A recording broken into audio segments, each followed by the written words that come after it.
possible. Allez, c'est plus possible. Coupez le micro, s'il vous plaît. Coupez le micro. C'est facile d'insulter un Coupez le micro, s'il vous plaît.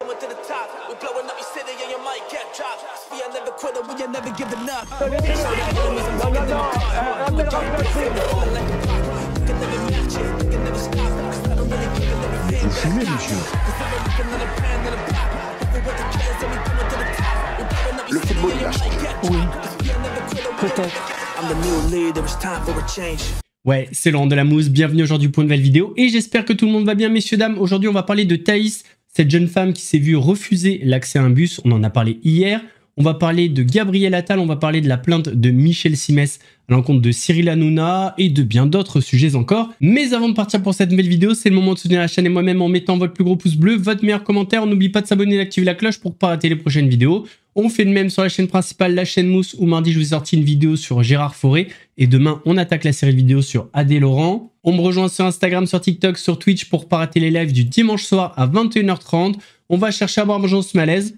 Et moi, je m'occupe du reste. Alors, messieurs, dames, je vais pas vous mentir, c'est pas l'épisode le plus divertissant. Vous allez voir que la quasi-totalité de la vidéo va parler du même sujet. On va parler des musulmans et du voile. Mais en même temps, le format, c'est de l'actualité et c'est en plein dans l'actualité, donc pas le choix. Alors, messieurs, dames, depuis 2 jours, on parle énormément du port du voile et surtout des frères musulmans. Alors, d'où ça part tout ça? Eh bien, ça part de Gabriel Attal. Ce que montre le rapport qui a été remis, je cite la phrase de ce rapport, c'est une offensive wahhabo-salafiste présente sur tout le territoire national pour imposer le voilement de fillettes, je cite, de 5-6 ans.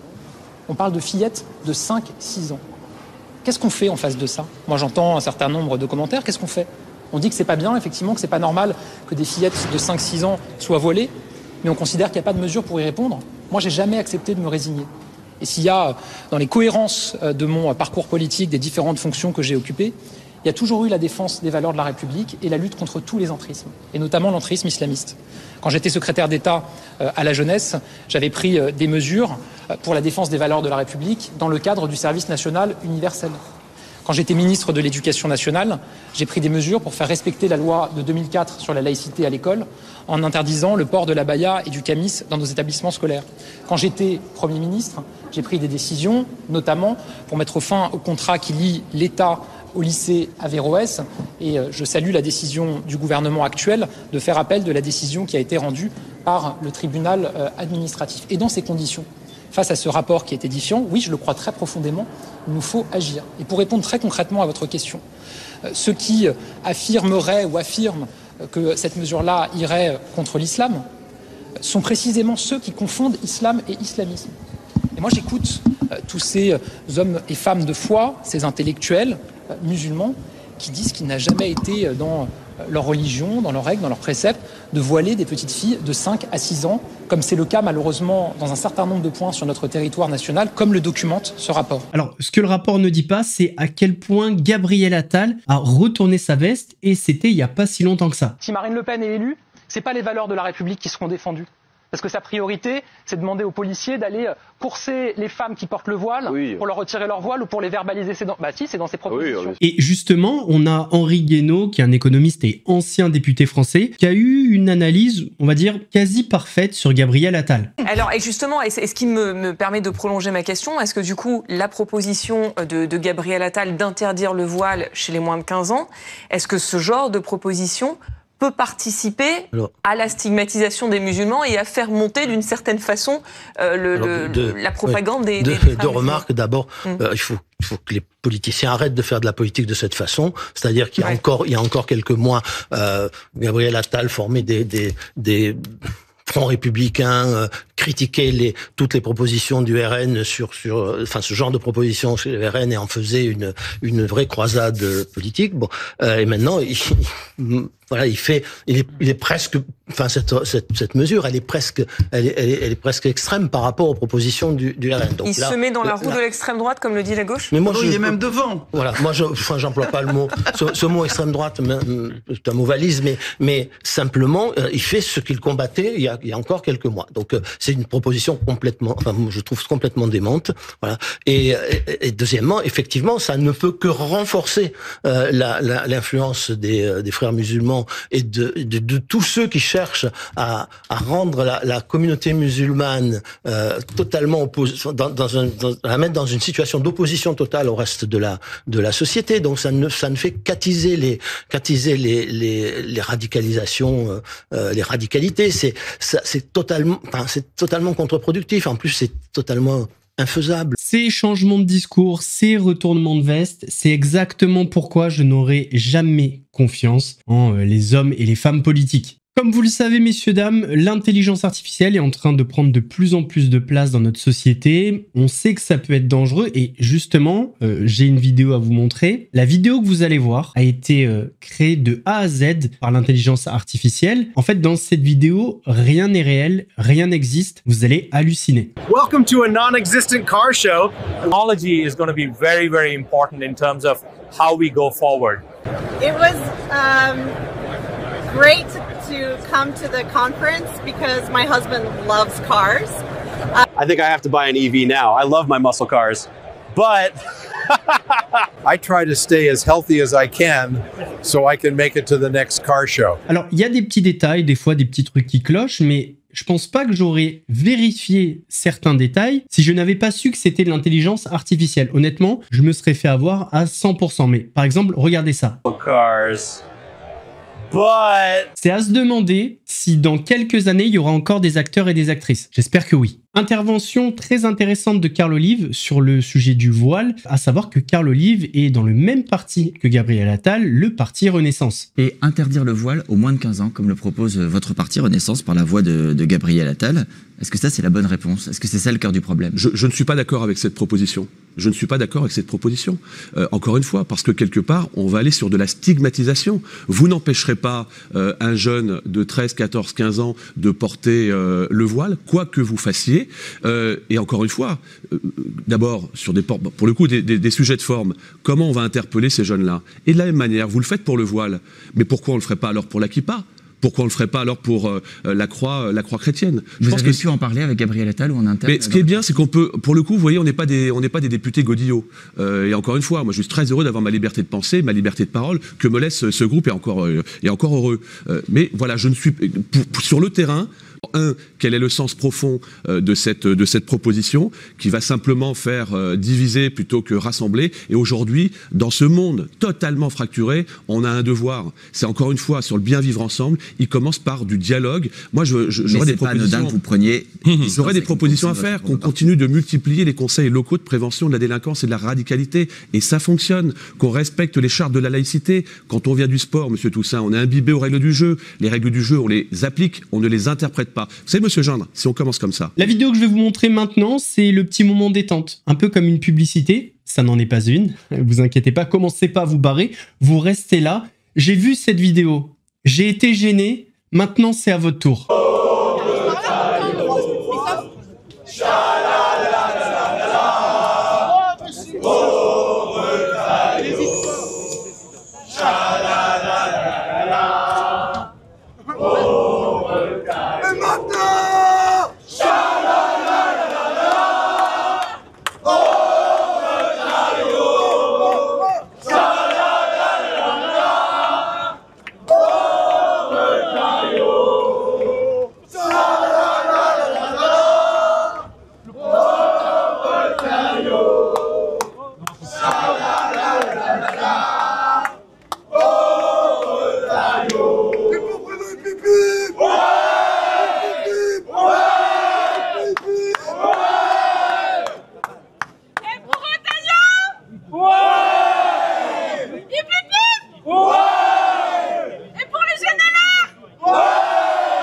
les frissons de gêne.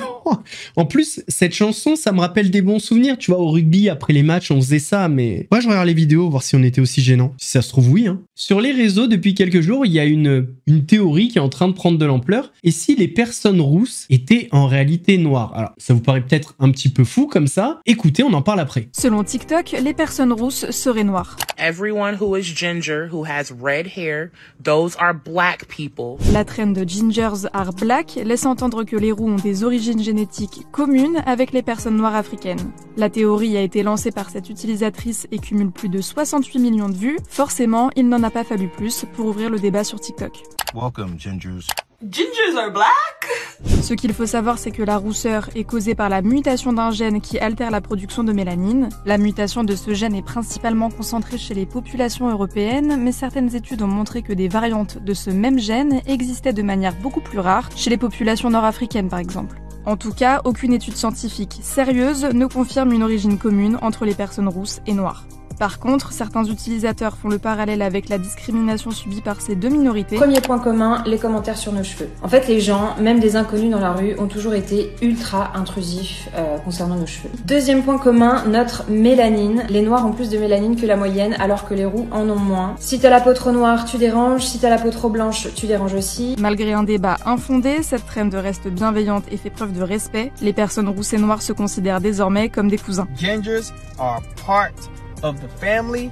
I have new cousins and brothers and sisters. J'aime bien la théorie. Franchement, elle a du flow de ouf. Par contre, le dernier qui parle là, t'as des nouveaux frères et sœurs. Bah, comment ça?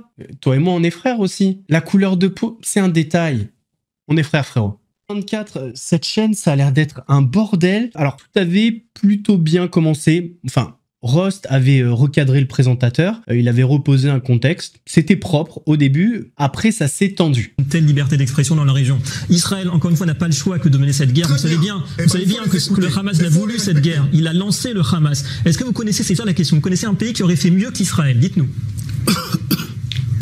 Alors, monsieur Neyman, alors, une chose. Allez, répondez. Vous allez pas tout le temps nous raconter que oui, c'est un tel qui a commencé. C'est comme quand on est dans la cour d'école et qu'on dit oui, ah bah c'est lui qui a commencé, donc c'est lui. Rust, il y a l'histoire. Il y a l'histoire qui est là, Rust. Pardon. On peut pas faire comme s'il n'y avait pas d'histoire. Mais l'histoire ne commence pas le 7 octobre. L'histoire commence pas le 7 octobre. Bien avant. Et effectivement, la colonisation d'un peuple palestinien. Et avant la colonisation, ce que vous appelez colonisation. Allez-y, terminez, Rust. Oui, mais il y a une situation aujourd'hui, d'accord? Comme on a tous dit, moi je le répète et je l'ai déjà dit ici, ce qui s'est passé le 7 octobre, c'est une barbarie que personne ne peut accepter. Personne. Quel que soit ce qu'on peut penser de la situation là-bas, et on pourra en discuter ultérieurement, mais personne ne peut justifier ce qui s'est passé. En outre, aujourd'hui, personne ne peut justifier qu'on tue 50 000 fois plus de personnes et d'innocents, dont 66% de femmes et d'enfants aujourd'hui, et qu'on affame des populations. Non, plus personne ne peut accepter ça. Je suis désolé. Donc vous pouvez toujours revenir sur l'histoire. Toujours nous raconter ci ou ça. Allez,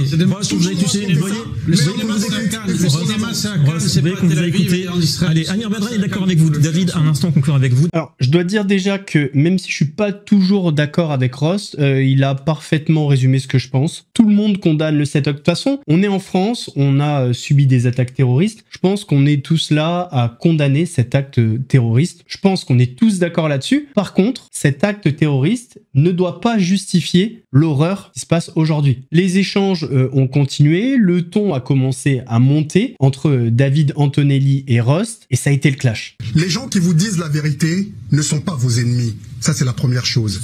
Il y a des gens, à un moment donné, qui se lèvent. J'entends M. Antonelli qui dit que il devrait être condamné pour haute trahison, mais lui, il devrait être traduit devant la Cour pénale internationale pour soutien à un génocide. Déjà, ça, c'est la première chose pour vous, M. Antonelli. Et toi, tu devrais être condamné pour quoi? Pour soutien au terrorisme. Pour soutien au terrorisme dans les banlieues, tu devrais être poursuivi. Ça, c'est la première. Ça commencerait fort. Oui. Regarde toi qui tu fréquentes, après tu viendras parler de moi.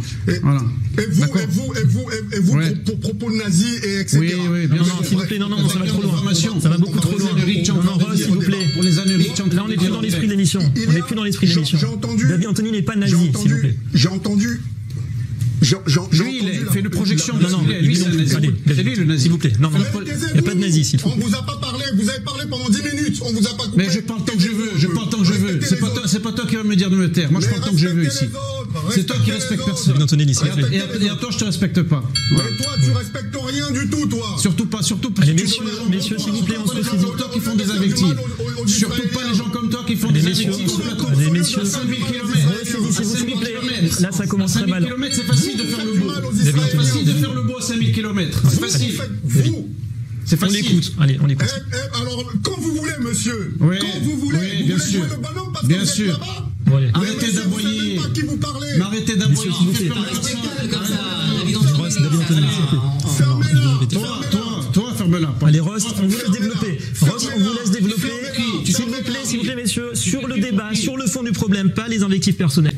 Vous voulez jouer la racaille, vous? Vous voulez jouer la racaille avec qui? C'est toi le représentant des racailles. C'est marqué là. On va couper le micro. David Antonelli.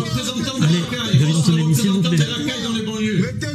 Allez, s'il vous plaît, il y a des gens qui nous regardent. Respectez nos téléspectateurs. David Antonelli, s'il vous plaît. Allez, personne ne veut. Allez, personne ne veut faire un effort. Allez, Elliot Maman. Je me tourne. Ross, s'il vous plaît, on va couper le micro. C'est plus possible. Allez, c'est plus possible. Coupez le micro, s'il vous plaît. Coupez le micro. S'il vous plaît. Allez, on coupe le micro, s'il vous plaît, de Ross. David Antonelli. Tu es un lâche. Aidez-moi, s'il vous plaît. Coupez le micro. Elliot Maman. Non. On se ressaisit. Non, je vous laisse reprendre vos esprits. Ross, elle est trop loin. Non, je reviens sur Elliot Maman. Vous aurez la parole après. Chacun reprend ses esprits de part et d'autre. On va se détendre légèrement, on va écouter Cyril Hanouna, qui a un petit peu le seum parce que Michel Simès a porté plainte contre lui. Hier encore. Ah, vous avez vu que Michel Simès a porté plainte contre moi? Oui. Ah bon, Michel Simès, non mais alors Michel, excusez-moi, mais moi je dis juste à Michel, non, parce qu'on me dit, est-ce que vous croyez vraiment que la police et les juges ont vraiment que ça à faire de s'occuper d'histoires qui ne vont pas bien loin, hein, parce que j'ai dit qu'il c'était pas la chiffre la plus croustillante du paquet. Apparemment, il a appelé Vico, Fritali Chiptel, il est pas bien. Là, les mecs, il a appelé Lays. Non, mais il est pas bien, là. Le mec, il a appelé là. Mais sans rigoler, il est pas bien. Surtout, il est très mal conseillé, à mon avis, parce que dans le personnage que vous êtes, vous faites ce qu'on appelle de la parodie, juridiquement. Non, mais les émissions, c'est des textes parodiés. Voilà. Et qui profite pour travailler un peu, là, le pauvre Michel. Ça fait 8 ans qu'il a pas vu un patient. Voilà, sans rigoler. Qui retravaille un peu le Covid quand il nous disait que c'était une grippette. Hein, voilà, et qui travaille un peu, là, Michel. Il fatigue tout le monde. Il est insupportable. Comme il a plus rien, parce que personne n'en veut, sa seule actualité, c'est qu'il a porté plainte contre moi. Non, mais Michel Simès, non, mais sans rigoler. Michel Simès, non, mais ça va. Alors, à chaque fois que je l'appelle, en plus, j'avais voulu l'appeler la dernière fois, pour avoir une explication avec lui, il a raccroché au bout d'une seconde. Je lui ai dit, non, mais ça va. Je sais pas, il voulait pas me parler. Non, bah, à mon avis, c'est sûr qu'il n'était pas avec une patiente ou un patient, hein. Ça fait 100 ans qu'il n'en a pas vu un. Donc, non, mais il est trop occupé à écrire, des revues avec des mots croisés. Non, mais sans déconner. Qu'il aille animer Slam avec. Non, c'est vrai qu'il y a l'excellent Théo. Non, mais c'est vrai, ce qu'il fait, il fait des revues, vous savez. J'ai vu. Des revues, ouais. Quand t'es médecin et que tu commences à faire des revues. Des revues. La salle d'attente n'est pas pleine. Ouais. Ah non, ça c'est sûr. C'est sûr que c'est que t'es pas débordé. Hein.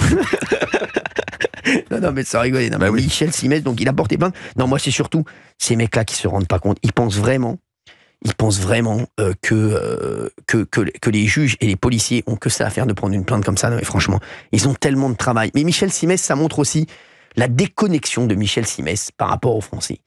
Il va embêter des policiers qui vont prendre une plainte, même eux, ils ont dû se marrer, ils ont dû dire, mais de quoi ils nous parlent? Il y a des choses très graves toute la journée. Michel, prends ton temps pour aider les gens au lieu d'emmerder tout le monde. Non, mais c'est vrai. Et même les juges, vous croyez qu'ils ont que ça à foutre? Ils ont des dossiers comme ça, les juges. Ils vont s'embêter à faire une audience sur un truc parce qu'on a dit que c'était pas la chiffre la plus croustillante du paquet. Alors là, je vais rajouter un truc. Je vais dire, c'est pas le couteau le plus aiguisé du tiroir. Donc là, demain, il va appeler Guy de Graine. Vous voyez ou pas? Non, mais il va redéposer une autre plainte. Non, mais c'est quand même un monde, ce mec. Non, mais franchement. Michel, il est déconnecté, Michel Simès.